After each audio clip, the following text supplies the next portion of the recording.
Boa noite, queridos irmãos, na gloriosa paz do Senhor.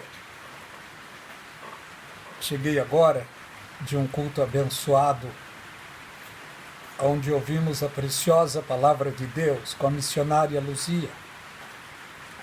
Que Deus continue lhe abençoando ricamente, missionária. Quero meditar um pouco na palavra de Deus e te convido a vir comigo em uma breve meditação na preciosa palavra de Deus. O Senhor Jesus Cristo, o bem mais precioso que temos na nossa vida. E é sempre uma alegria, um prazer muito grande falar do Senhor Jesus Cristo. A minha alma se alegra quando falo dele. O Senhor Jesus Cristo foi o maior presente que Deus enviou a este mundo.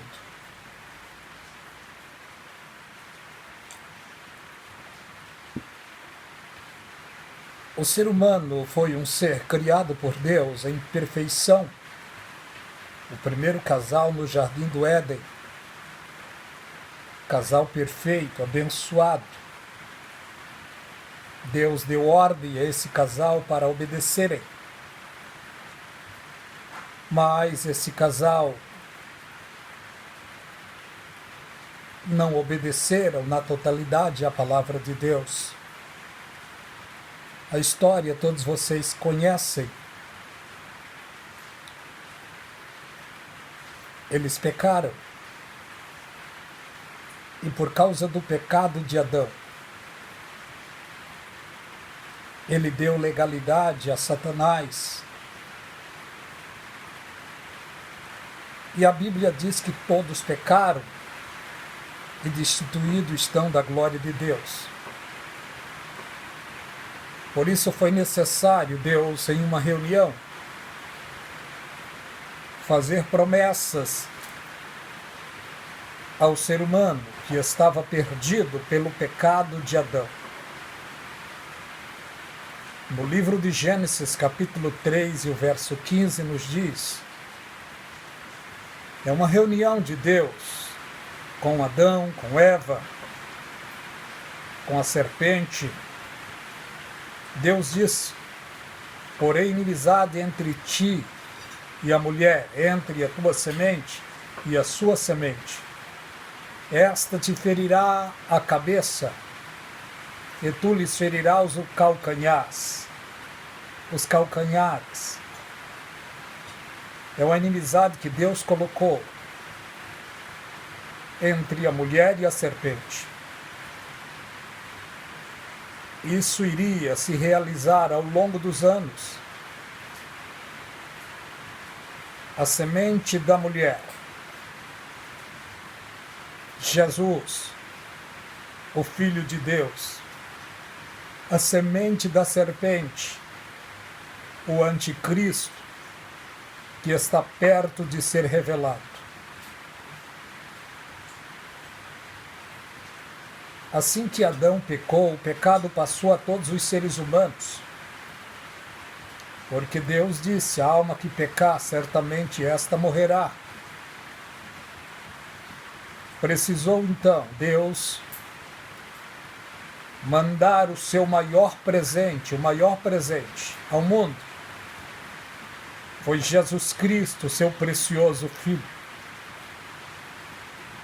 Vemos já no livro de Isaías, capítulo 9. Aliás, vamos ver o 7:14. Olha o que diz. Portanto, mesmo o Senhor vos dará um sinal. Eis que uma virgem conceberá e dará luz a um filho, e será o seu nome Emanuel, que traduzido é Deus conosco. Jesus Cristo nasceu, viveu entre os seres humanos. A Bíblia diz que ele veio para os seus e os seus não receberam. Quem são os seus? Os seus são o povo judeu. Mas não receberam, fizeram pouco caso dele. E a Bíblia diz: todos quantos o receberem, Deus deu-lhes o direito de serem chamados filhos de Deus. Os judeus não receberam na sua primeira vinda. Passaram este belo presente aos seres humanos da terra.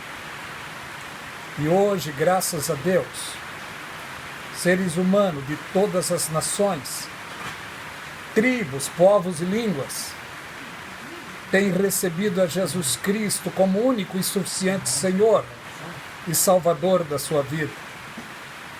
Hoje, milhões e milhões de seres humanos de todas as partes do mundo têm aceitado a Jesus Cristo como único e suficiente Salvador da sua vida. Seja Deus glorificado nisso. Já está escrito no livro de João, Evangelho, segundo escreveu São João, capítulo 3, e o verso 16, que Deus amou o mundo de tal maneira que deu o seu Filho único, para que todo aquele que nele creia não pereça, mas tenha vida eterna. E Jesus Cristo, na sua oração, ele disse, João capítulo 17, o verso 3, Jesus Cristo disse: a vida eterna é esta, que te conheçam a ti só por único Deus, e a Jesus Cristo a quem enviaste. Deixa eu tomar um café. Jesus foi o maior presente enviado a este mundo. E este presente glorioso e puro veio com uma promessa: todo aquele que nele creia não pereça, mas tenha a vida eterna. Jesus Cristo disse: a vida eterna é esta, que te conheçam a ti só, por único Deus, e a Jesus Cristo a quem enviaste. No livro de Isaías, capítulo 6, aliás, Isaías capítulo 9, o verso 6 nos diz,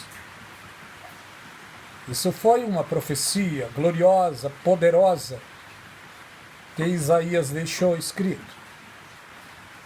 Porque o menino nos nasceu, um filho se nos deu, o principado está sobre os seus ombros. O seu nome será maravilhoso conselheiro, Deus forte, Pai da eternidade, príncipe da paz. Essas qualidades preciosas e poderosas iria recair ou cair nos ombros de uma criança que iria nascer. E aconteceu o que? Está escrito no livro de Mateus, capítulo 1, versículo 18, sobre o nascimento de Jesus Cristo. Jesus Cristo nasceu, cresceu entre os seres humanos. Aos 12 anos já estava ensinando aos doutores da lei no templo. Dos 12 aos 30 anos não se fala muito nele. Mas pela profecia diz que ele seria homem de dor, experimentado nos trabalhos. E Jesus Cristo assumiu a profissão de seu pai. Precocemente o seu pai faleceu. Jesus Cristo precisou então assumir a profissão do seu pai, que era uma profissão abençoada, e é uma profissão abençoada, a profissão de carpinteiro. Jesus Cristo cresceu sendo carpinteiro, trabalhando para sobreviver, para ganhar o pão de cada dia, porque ele era o primeiro da sua casa. E quando seu pai faleceu, ficou os irmãos, as irmãs, para serem cuidadas pelo primeiro da casa. Você já imaginou Jesus Cristo trabalhando? Pois é, isso aconteceu para que se cumprisse a profecia de Isaías. O Senhor Jesus Cristo, quando ele completou praticamente 30 anos, por aí, ele passou a carpintaria aos seus irmãos, porque ele iria assumir, se é que posso dizer, outro ofício, que era o ofício de pregador,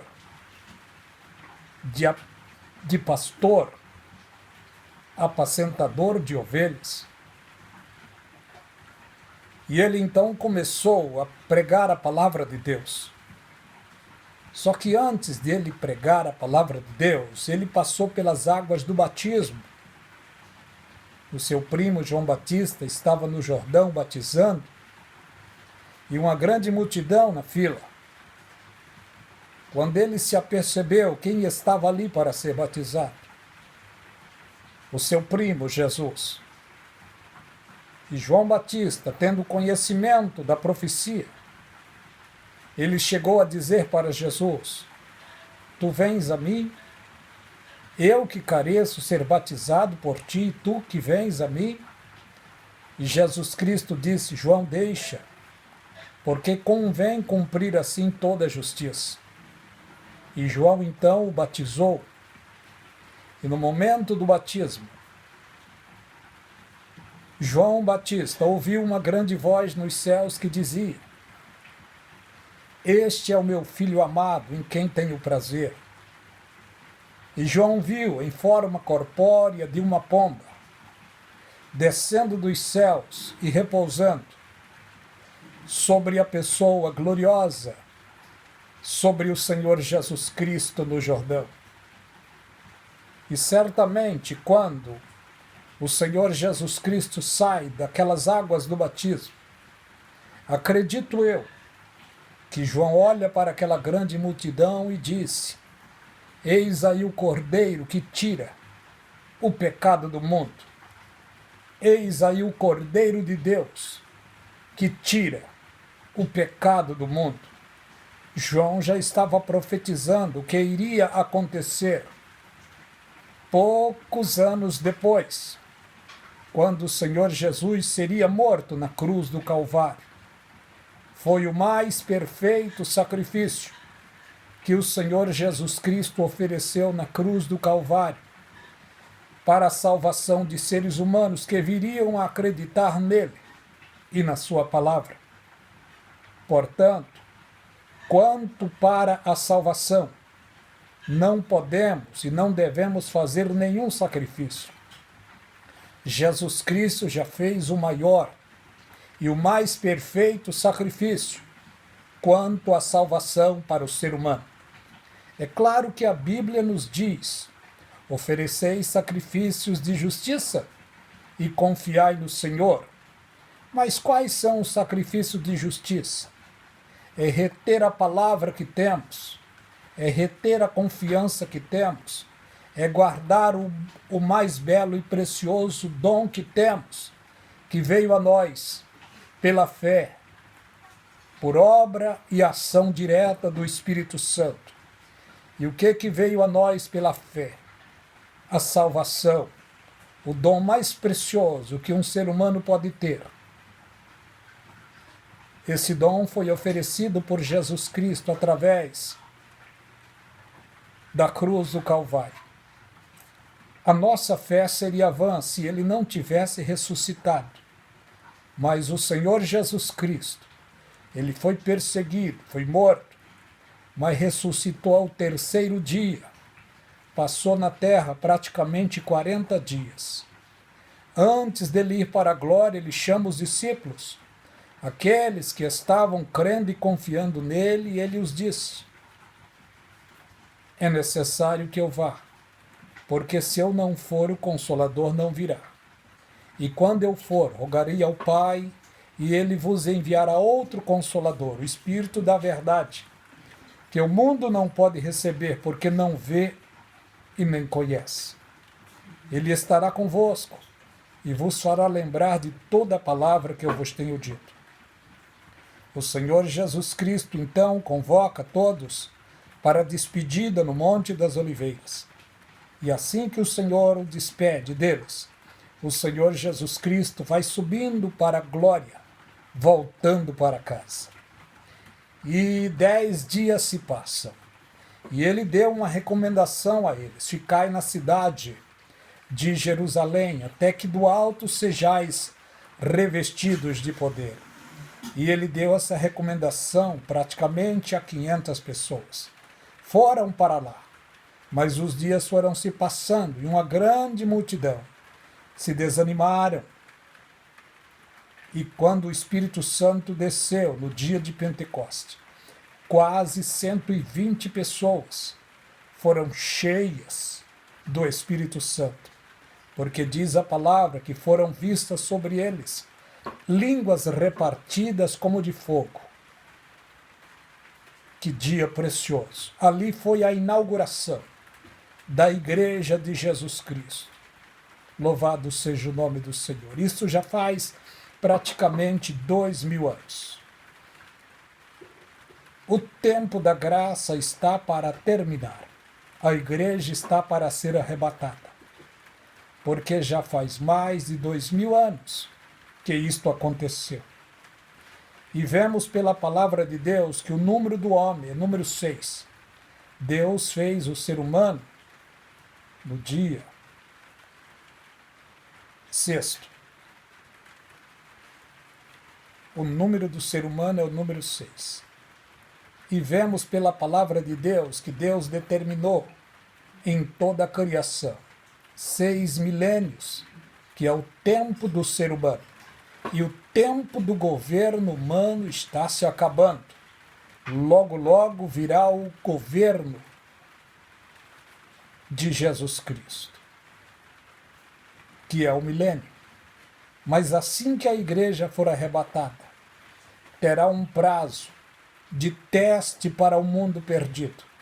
E esse teste é exatamente para o povo judeu. Esse grande teste é de 7 anos da grande tribulação. Tribulação e grande tribulação. Depois da grande tribulação, cumprir-se-á a palavra que está escrita no livro de Mateus, capítulo 24 e o versículo 29. Vamos ver o que diz? Mateus 24, 29. Houve-se um sinal nos céus. Mas eu quero ler para vocês. Olha o que nos diz. Logo depois das aflições daqueles dias, o sol escurecerá. A lua não dará a sua luz. As estrelas dos céus cairão dos céus. E as potências dos céus serão abaladas. Então aparecerá nos céus o sinal do Filho do Homem, vindo sobre a nuvem dos céus com poder e grande glória. Ele enviará os seus anjos com rijo clamor de trombeta, os quais ajuntarão os seus escolhidos, de uma às 4 extremidades dos céus. Esses escolhidos que está aqui não é a igreja. Está falando sobre os 144 mil judeus que estarão dentro da tribulação, dentro da grande tribulação, pregando o evangelho do reino. Eles serão reunidos pelos anjos do Senhor para recepcionarem o Senhor Jesus Cristo no Monte das Oliveiras, quando o Senhor estiver descendo. Milagres, mistérios poderosos estão para acontecer. É apenas uma pequena meditação, queridos irmãos. Que Deus os abençoe, agora e para toda a eternidade.